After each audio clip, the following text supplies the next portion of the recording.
Why is it that my commute here in Hong Kong can take 25 minutes one day and an hour the next? Now that COVID-19 restrictions have cleared most of the traffic off the road, I've actually discovered that my real commuting time is about 15 minutes.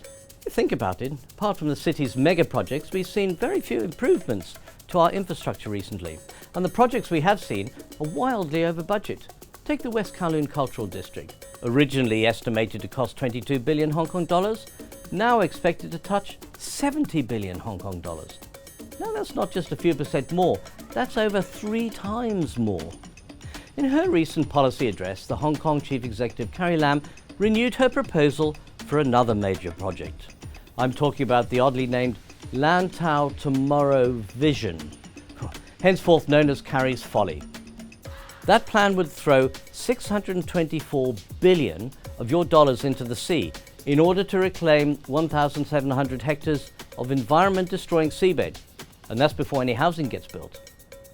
And this is after the government's own task force identified over 3/4 of that much available space in existing brownfield sites. Why not start building there first? With the inevitable increases, the final bill for Carrie's Folly could top $1 billion. And that's more than our city's fiscal reserves. We'll never get it back. The Hong Kong Institute of Surveyors said that the value of land sales on the Folly was only expected to be 1.1 trillion Hong Kong dollars. That doesn't even cover interest. My suggestion to the government is that it should spend its money on microtransport, infrastructure for the people, not grandiose money-eating projects. By microtransport, we're talking about more footbridges, walkways, escalators, lifts, ramps, travelators, slip roads, flyovers and traffic black spots, as well as more tunnels for cars and pedestrians. You know, in Monaco, they drive a short tunnel into the hill and use lifts to bring people up to the high levels of the city. It's an idea that seems tailor-made for Hong Kong. And of course, the amount of money needed for microtransport is tiny.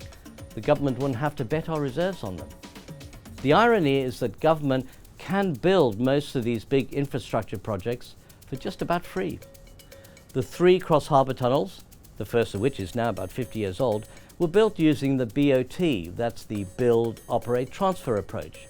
That's where somebody from the private sector builds and funds the projects in return for being able to run them for 30 years. Each tunnel is now owned by Hong Kong. All the government had to do was say yes. So why have we not done any more BOT projects in the last 30 years? You know, the real test for Carrie's Lantau Folly project is whether the government can do a build, operate, transfer deal on the proposal. If the private sector can't make money out of creating land in Hong Kong, the government won't find any value in it. And if the private sector's not interested, then the project should be dumped in the sea before all our money follows it.